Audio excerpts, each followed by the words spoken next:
여러분, 소금은 단순히 짠맛을 내는 조미료일까요? 사실 소금은 인류의 역사와 문명, 그리고 우리 몸속 생명 현상과도 깊게 연결되어 있습니다. 오늘은 흔히 지나치는 소금에 담긴 놀라운 비밀과 흥미로운 이야기를 풀어드리겠습니다. 1. 소금의 시작. 단순한 광물이 아닌 생명의 기원.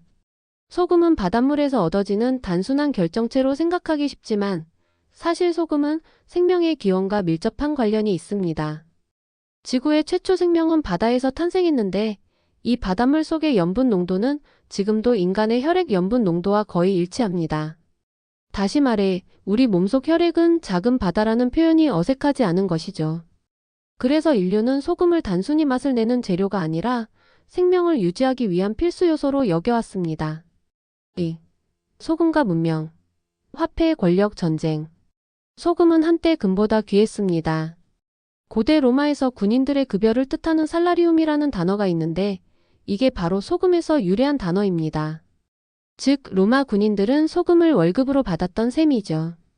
또한 중세 유럽에서는 소금세가 국가 재정을 지탱했고 중국에서는 소금 전매 제도가 국가 통치의 중요한 수단이었습니다.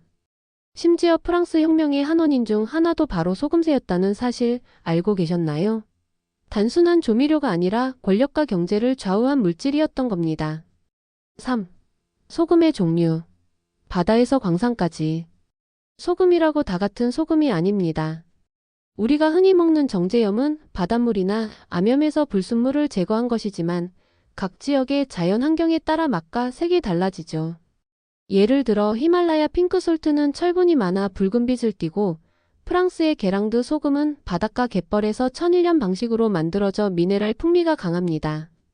일본의 전통 소금은 다시마나 해조류와 함께 끓여내어 감칠맛이 깊습니다.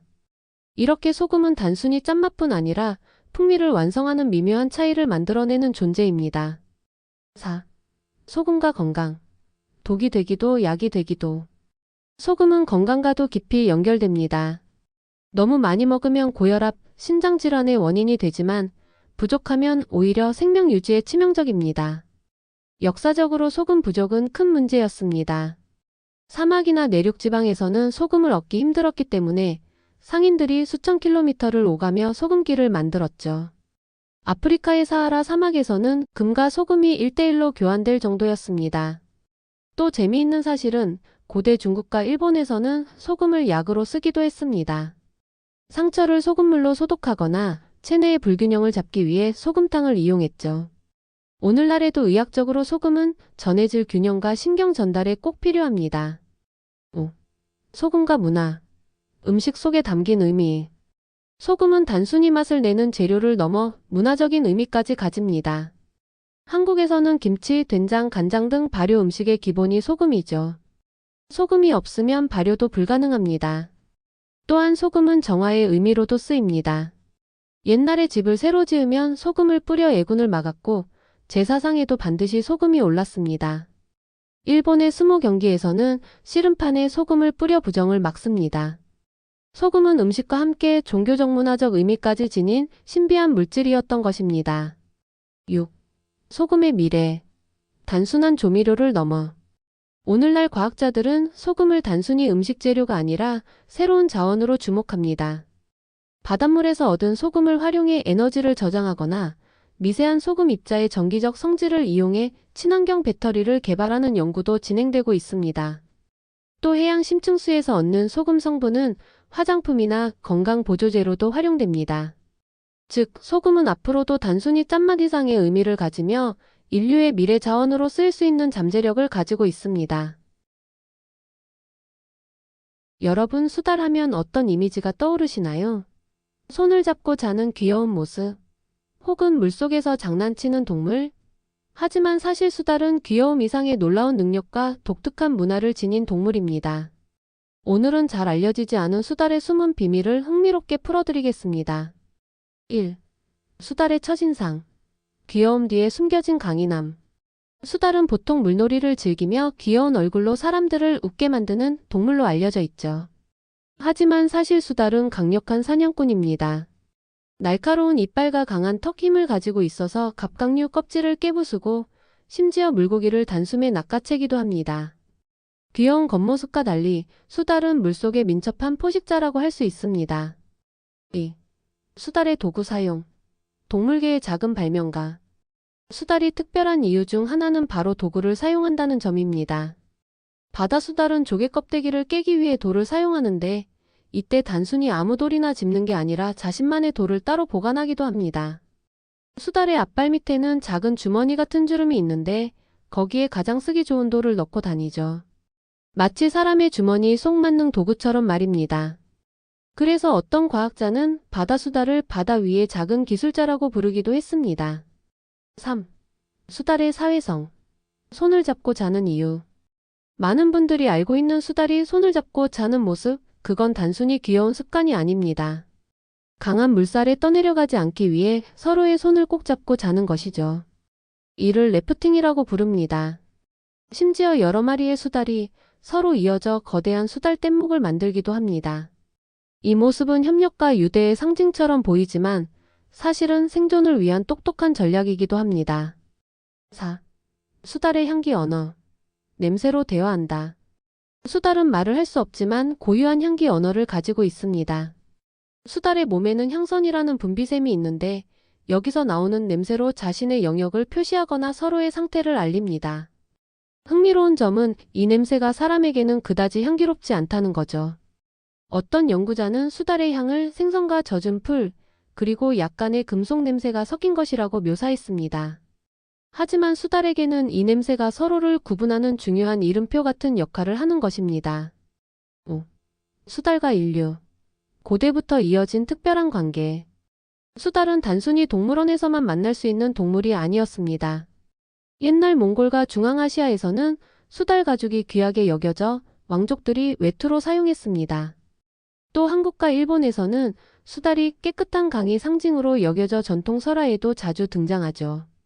흥미로운 사실은 인도에서는 수달을 물의 정령처럼 여겨 신성한 동물로 대우하기도 했습니다. 이렇게 수달은 지역마다 전혀 다른 상징과 이야기를 가지고 있는 동물입니다. 6. 수달의 놀라운 생존 전략. 털, 공기, 그리고 체온. 수달은 추운 물속에서도 활동하는데 그 비밀은 바로 털에 있습니다. 수달의 털은 동물 중에서도 가장 촘촘합니다. 1제곱센티미터 안에 무려 10만 가닥 이상의 털이 자라는데 이는 인간 머리카락의 수천 배 밀도입니다. 이 털 사이에는 공기가 갇혀 있어 마치 방수복처럼 수달의 몸을 따뜻하게 지켜줍니다. 그래서 수달은 체온을 잃지 않고 한겨울에도 활발히 사냥할 수 있는 것이죠. 7. 수달과 환경. 생태계의 지표종. 수달은 환경을 알려주는 중요한 동물입니다. 깨끗한 강이나 해안가에서만 살 수 있기 때문에 수달이 사라졌다는 건 그 지역 생태계가 이미 오염되었다는 뜻이기도 합니다. 실제로 한국에서도 1980에서 90년대에 수달 개체수가 급격히 줄어들었는데 이는 산업화로 인한 강 오염과 밀접하게 관련돼 있었습니다. 하지만 최근 강과 하천의 수질이 개선되면서 수달이 다시 나타나고 있다는 소식은 참 반가운 일이죠. 수달은 그 자체로 자연의 건강지표인 셈입니다. 8. 수달의 미래. 보호와 공존. 수달은 국제적으로도 멸종위기종에 속합니다. 가축 밀렵, 서식지 파괴, 수질 오염 등으로 위협을 받고 있기 때문이죠. 하지만 여러 나라에서 보호 활동이 활발히 진행되고 있습니다. 특히 한국에서는 수달을 천연기념물로 지정해 보호하고 있고 유럽에서는 인공수로를 만들어 수달이 안전하게 이동할 수 있도록 돕고 있습니다. 귀여움에만 머무르지 않고 생태계의 중요한 일원으로서 우리가 함께 지켜야 할 동물인 것이죠. 여러분, 요르단 사막 한가운데 붉은 바위에 새겨진 거대한 신전, 페트라를 아시나요? 영화 인디아나 존스로 더 유명해진 이 도시는 한때 번성했지만 지금은 사막 속에 묻힌 채 미스터리로 남아 있습니다. 오늘은 2000년의 세월을 간직한 페트라의 숨겨진 비밀과 놀라운 이야기를 같이 풀어가 보겠습니다. 1. 사막 속 숨겨진 도시. 페트라의 발견.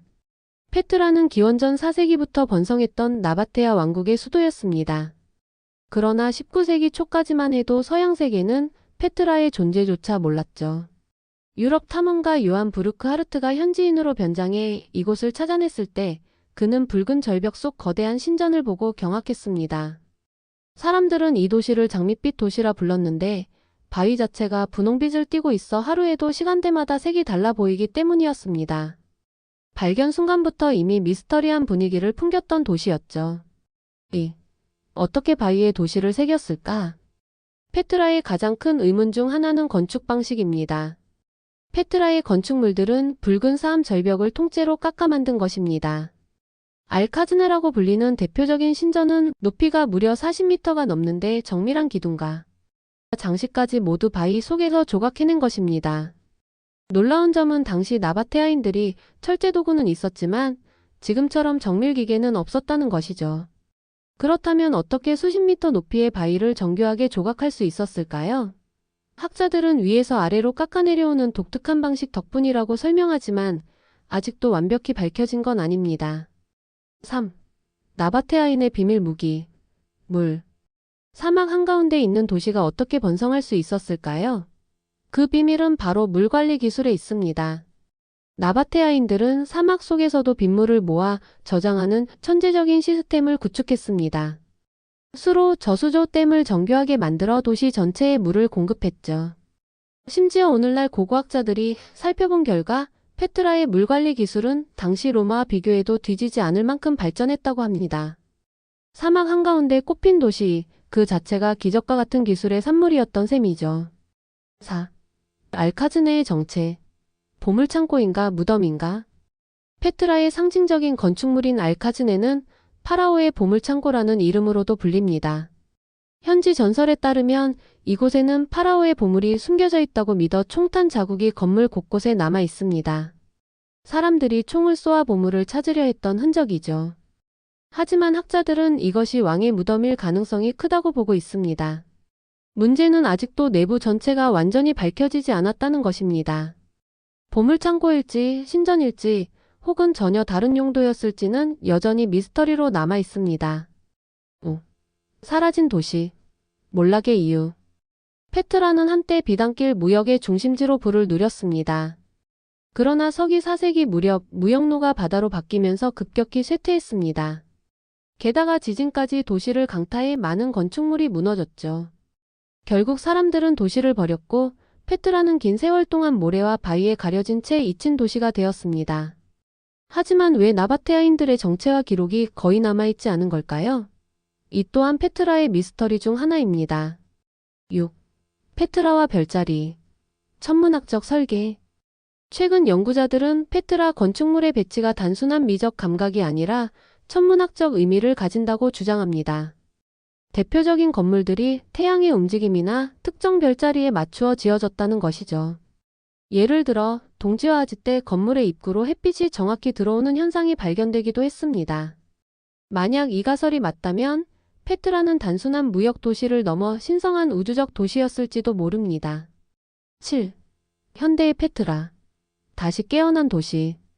현재 페트라는 세계문화유산으로 지정되어 수많은 관광객이 찾는 명소가 되었습니다. 하지만 관광으로 인한 훼손과 기후 변화로 붉은 바위가 점점 마모되고 있다는 것이 또 다른 문제로 떠오르고 있습니다. 아이러니하게도 한때 모래에 묻혀 보존되었던 도시가 이제는 사람들의 발길로 인해 사라질 위기에 놓인 것이죠. 그래서 학자들과 요르단 정부는 페트라를 지키기 위한 여러 보존 프로젝트를 진행 중입니다. 여러분, 다리미 하면 흔히 옷을 펴는 도구로만 생각하시죠? 하지만 다리미 하나로 삶의 작은 불편을 해결하고 의외의 꿀팁을 만들어낼 수 있습니다. 오늘은 흔하지 않은 다리미 활용법과 생활 속 유용한 팁들을 재미있게 알려드리겠습니다. 1. 기본기부터. 다림질의 비밀. 우선 다리미의 기본 원리를 이해하면 꿀팁이 더 쉬워집니다. 다리미는 열과 압력을 활용해 섬유를 평평하게 만드는 도구입니다. 그런데 단순히 옷만 펴는 것이 아니라 열과 압력을 적절히 활용하면 다양한 생활 문제를 해결할 수 있습니다. 예를 들어 주름이 심한 셔츠는 스팀 기능을 활용하고 세탁 후 살짝 젖은 상태에서 다리미를 대면 섬유 손상을 최소화할 수 있습니다. 이 작은 차이가 옷의 수명을 결정하죠. 2. 흔하지 않은 옷 관리 꿀팁. 다리미로 셔츠와 바지를 다림질할 때 단순히 평평하게 하는 것 말고 섬유 재배치를 해보세요. 소매와 옷깃, 주머니 부분에 살짝 열을 가하면 섬유가 자연스럽게 풀리면서 오래된 구김까지 복원됩니다. 또한 얇은 천을 덮고 다림질하면 옷 표면이 반짝이며 색상이 선명하게 살아납니다. 흰 셔츠나 밝은색 의류에는 특히 효과적이죠. 3. 생활 속 숨은 다리미 활용법. 음식편. 다리미를 음식조리에 활용할 수도 있습니다. 예를 들어 샌드위치나 토르티아를 굽거나 베이컨을 종이 타월에 싸서 살짝 눌러 기름기를 제거할 때 다리미를 사용할 수 있습니다. 주의할 점은 반드시 다리미판과 천을 사용하고 음식에 직접 닿지 않도록 해야 합니다. 의외로 평범한 주방 도구가 다리미로 대체될 수 있다는 사실 재미있지 않나요? 4. 생활 속 숨은 다리미 활용법. 집안편. 다리미는 옷만이 아니라 집안 청소와 정리에도 쓰입니다. 벽지나 스티커 잔여물 제거. 스팀을 이용하면 접착제가 부드러워져 쉽게 제거됩니다. 테이블보 주름 제거. 살짝 습기만 더하면 바로 정리 가능. 침대 시트 살균. 다리미 열로 침구를 살짝 스쳐주면 먼지와 진드기 감소 효과도 있습니다. 5. 창의적인 아이언 활용법. DIY 편. 다리미로 간단한 DIY도 가능합니다. 셀프 라벨링. 열전사지를 이용해 옷이나 가방에 이름을 새길 수 있습니다. 천장식 접착. 다리미 열로 패치나 장식을 붙이면 바느질 없이 장식 완성. 종이 접기 고정. 종이 공예에서 열로 잠시 모양을 잡아주는 용도로도 활용 가능하죠. 다리미가 단순히 옷을 펴는 도구가 아니라 작은 창작 도구로 변신하는 순간입니다. 6. 안전 꿀팁. 사고 예방. 다리미를 활용할 때 반드시 기억해야 하는 안전 꿀팁도 있습니다. 전선 꼬임 방지. 사용 후 감을 때 자연스럽게 감아두세요. 물통 사용 주의. 물을 넣고 사용할 때는 넘치지 않게 스팀 구멍 막힘도 체크. 위치 확인. 다리미를 내려놓을 때 항상 전용 받침대나 열 차단판을 사용하세요. 작은 습관 하나로 화재와 화상 위험을 크게 줄일 수 있습니다. 7. 다리미 활용 꿀팁. 여행편. 여행에서도 다리미를 유용하게 쓸 수 있습니다. 호텔 다리미 활용. 셔츠 바지주름 제거뿐 아니라 작은 빨래를 말리거나 냄새 제거에도 사용 가능. 속옷이나 양말 살짝 다림질. 주름뿐 아니라 위생과 냄새 제거에도 도움. 여행용 스팀기. 부피가 작지만 다리미와 같은 원리로 활용 가능합니다. 8. 다리미 활용 꿀팁. 패션과 미용. 다리미를 활용해 패션과 미용에도 응용 가능합니다. 스카프나 넥타이를 열로 살짝 다림질하면 모양을 유지할 수 있습니다. 일부 헤어 소품에 주의하면 섬유 보호와 함께 스타일링까지 가능합니다. 9. 다리미 관리. 마지막으로 다리미의 수명을 늘리는 관리법입니다. 스팀 구멍 청소. 식초와 물 혼합액으로 구멍을 닦아주세요. 외부 표면. 깨끗한 천으로 닦으면 코팅 손상 방지. 보관. 완전히 식힌 후 서늘한 곳에 보관하면 오래 사용할 수 있습니다. 여러분, 탄수화물 하면 다이어트의 적이라고 생각하시나요?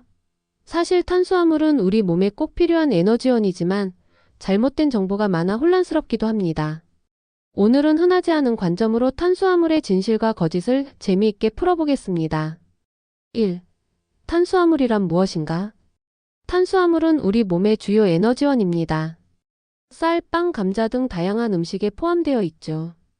그런데 흥미로운 점은 탄수화물이 단순히 열량만 제공하는 것이 아니라 뇌와 신경계, 장 건강에도 큰 영향을 준다는 것입니다. 예를 들어 뇌는 포도당 없이는 제대로 기능하지 못합니다. 그래서 극단적인 저탄수화물 식단은 집중력 저하나 피로를 유발할 수 있죠. 즉, 탄수화물은 단순한 칼로리가 아니라 몸과 뇌의 연료라는 점이 중요한 진실입니다. 2. 탄수화물 다이어트 진실과 오해. 많은 사람이 탄수화물을 먹으면 살이 찐다고 생각합니다. 물론 과다 섭취하면 지방으로 전환되지만 탄수화물이 모두 살로 이어지는 것은 아닙니다. 흥미로운 점은 탄수화물의 종류에 따라 몸에 미치는 영향이 크게 다르다는 것입니다. 정제 탄수화물은 혈당을 빠르게 올려 체중 증가를 촉진할 수 있습니다.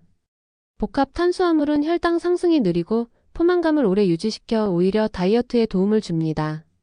즉, 탄수화물은 살찐다라는 단순한 오해가 있다는 사실이죠. 3. 탄수화물 가장 건강. 흔하지 않은 사실. 탄수화물은 장내 미생물과도 깊이 연결되어 있습니다. 특히 섬유질이 풍부한 탄수화물은 장내 유익균의 먹이가 됩니다. 흥미로운 연구에 따르면 충분한 복합 탄수화물 섭취는 장 건강을 개선하고 면역 기능과 정신 건강에도 긍정적인 영향을 줍니다. 반대로 탄수화물을 지나치게 제한하면 장내 유익균이 감소해 소화불량, 변비, 심지어 우울감까지 생길 수 있습니다. 이렇게 탄수화물은 단순한 에너지원이 아니라 내 몸속 생태계를 지탱하는 역할까지 한다는 사실 잘 알려지지 않았죠. 4. 탄수화물과 운동. 진실과 오해. 운동할 때 탄수화물의 중요성을 과소평가하는 사람도 많습니다.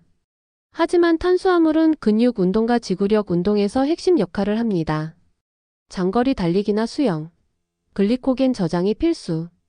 근력 운동, 단백질과 함께 탄수화물 섭취가 회복을 돕습니다. 즉, 운동과 식단에서 탄수화물은 적이 아니라 오히려 성능을 올리는 연료라는 점을 기억해야 합니다. 5. 탄수화물과 뇌. 의외의 진실. 뇌는 체중의 2%밖에 안 되지만 하루 에너지의 20% 이상을 사용합니다. 주 에너지원이 바로 포도당이죠. 재미있는 점은 포도당 섭취가 부족하면 뇌가 케톤체를 사용하기도 하지만 집중력과 기억력은 약간 떨어진다고 보고됩니다. 또한 아침 식사로 탄수화물을 섭취하면 뇌 활동이 활발해지고 학습 능력이 향상된다는 연구도 있습니다. 단순히 배를 채우는 음식이 아니라 두뇌를 깨우는 음식이라는 사실 놀랍지 않나요? 6. 탄수화물과 혈당. 숨겨진 사실. 탄수화물 섭취 후 혈당이 급격히 오르면 인슐린이 분비되어 에너지를 저장하게 됩니다. 여기서 흔히 다이어트 정보에서 착각하는 점이 있습니다. 정제 탄수화물은 혈당을 빠르게 올리지만 통곡물이나 채소는 천천히 올립니다. 즉, 같은 탄수화물이라도 속도가 다르다는 것.